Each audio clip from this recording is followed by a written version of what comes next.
I'm Diana Blass, and here's what's making news this week on It's Relevant. Greenwich is getting into the Halloween spirit. On Tuesday, the Greenwich YMCA held its annual Halloween Bash. Decorations, pumpkins, and games filled the gym. Here's a look at some of the spooky costumes you might have missed. Spider-Girl. I'm going to be a ninja for Halloween. The whole point of the Halloween party is to provide something for the entire community. Frontier Communications is now serving AT&T customers in Connecticut.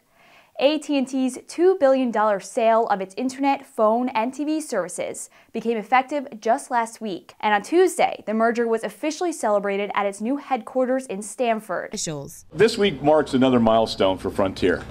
We're welcoming Connecticut colleagues to the company and to our new East region, which consists of New York, Pennsylvania, and Connecticut. Students interested in studying abroad rushed to Norwalk on Tuesday. The Center for Global Studies held an international fair, giving students a chance to check out the growing number of study tours and exchange programs here in Connecticut. When you really experience how other people live, it really makes you think about the pros and cons of our own culture and how you can absorb some of other cultures into your way of life. And if you're walking around Westport, you might notice purple ribbons hanging on Main Street. It's all in an effort to raise awareness for domestic violence. Here, First Selectman Jim Marpy leads a ceremony at Town Hall, officially marking Thursday as Domestic Violence Awareness Day. Now, therefore, I, James S. Marpy, First Selectman of the Town of Westport, do hereby proclaim Thursday, October 30, 2014, Domestic Violence Awareness Day. That's what made news this week. I'm Diana Blass for It's Relevant News.